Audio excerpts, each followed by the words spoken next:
Colorado's new lieutenant governor says she will focus on making the state government more efficient in the next couple of years.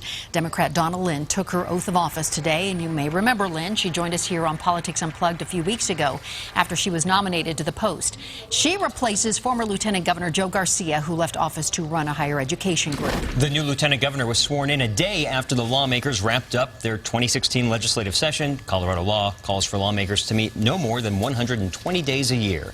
And now joining us to talk about what was and wasn't accomplishment over those 120 days, Democratic Speaker of the House Dickie Hullinghorst and Republican State Senator Kevin Grantham, both of you joining us for a second time. So thanks for being here. Thanks for having us. Delighted to be here. So, Speaker, we talked in January, and one of the last questions Anne asked you was, what is realistic to be accomplished? So we want to play your answer, and then we'll talk about that.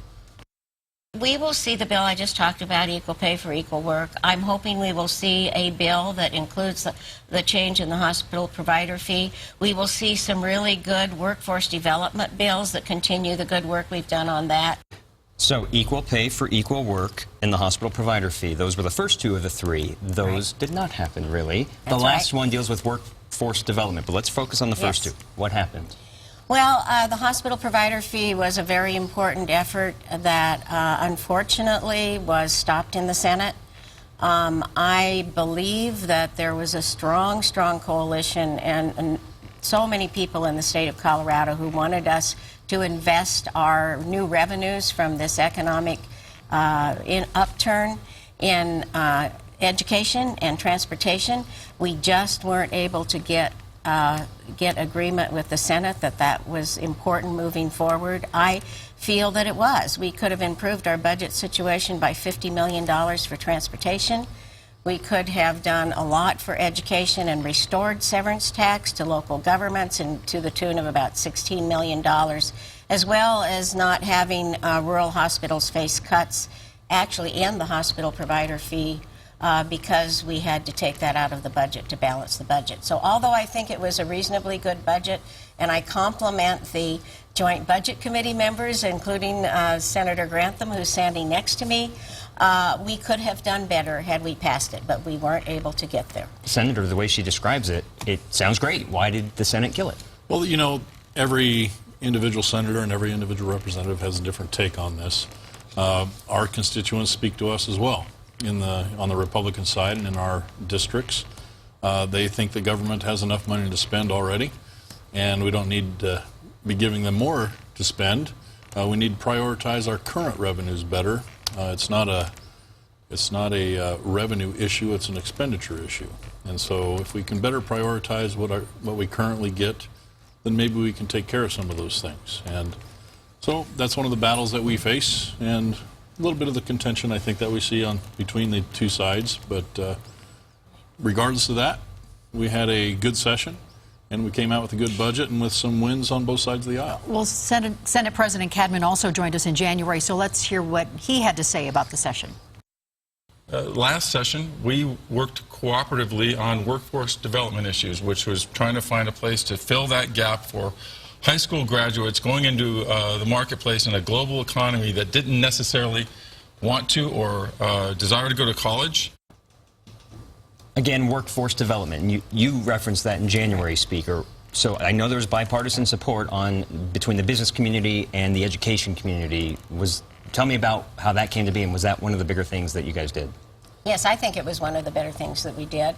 And it was a good compromise. It was bipartisan, and we managed to pass about 4 workforce development bills that really concentrated on making sure that people are coming out of high school or coming out of college, that they're prepared to take on the high-tech jobs that are available now in Colorado in the market, and to try to tie business to those educational institutions to make sure that we really do have the curriculum that are training people for that, and also with some emphasis on veterans that are coming back. So we had 4 good bills. I think they'll do a lot for the average hardworking Coloradans.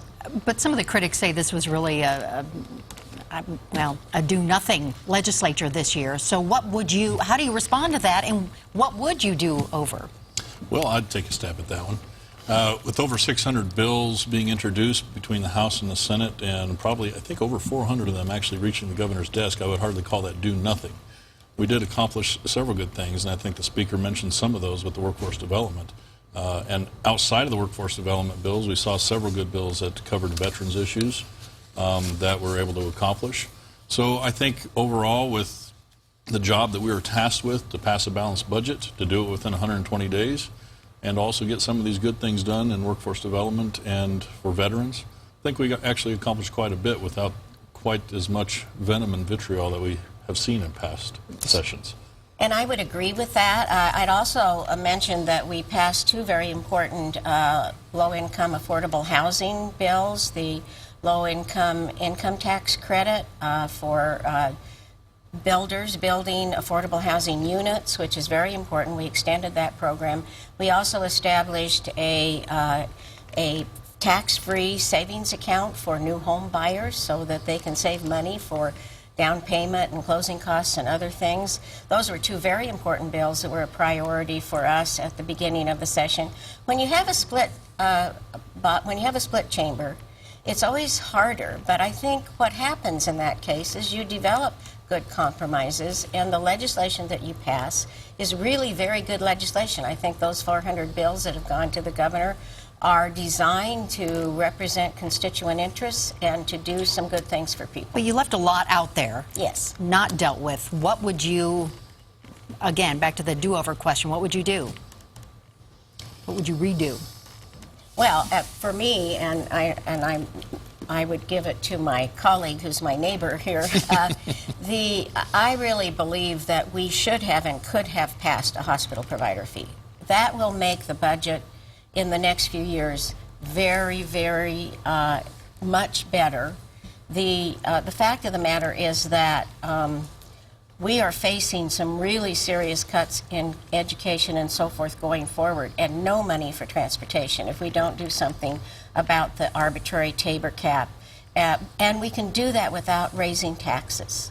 And I think it's very important to the people of Colorado. I firmly believe that this will be something that will be addressed in the election, and that Senate Bill 1 next year will be the hospital provider fee, because I believe that people are so concerned about this, they will elect the body that will run that. He's smirking behind you. Yeah.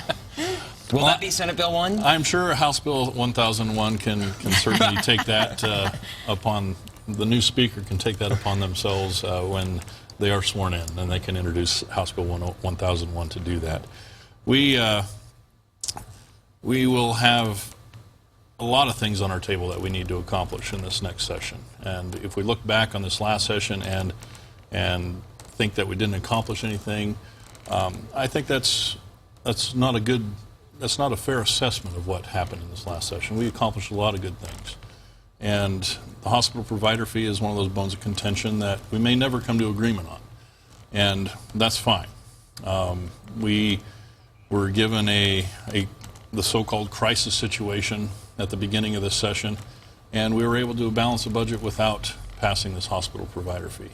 And there's many in this state that don't want the government to have more money to spend. They want us to spend our money more wisely. And so we will continue to fight for that. In about 30 seconds or less, this is a tougher question to condense. Why were some of the more sexier bills put in the last minute? We talk about the grocery store beer, the primary bill, things that suddenly get everyone's attention. Why in April and May are we discussing those? Well, either one of us. So what I will say about that is they may look like they're last minute, but there was a lot of work going on behind the scenes to try to reach compromises on those bills. Some succeeded in getting those compromises, and those are the ones that passed. Some did not, like the primary bill. We had a good, strong bipartisan compromise coming out of the House. Didn't work in the Senate. I'll let you carry on. You know, especially the Senate Bill 197 that Senator Pat Stebny carried, that certainly wasn't last second. I office right next to the man, and there was a constant stream of people going back and forth. They were working on this constantly for weeks and weeks. And the primary bill, again, there's some source of disagreement there, but we are going to try to have some meetings over this next interim All right. to Well, try we to will- come to some conclusions on We that. have to leave it at that. Thank you both for your insight and for being here with us to talk about the legislature. Delighted to be here. Be right back.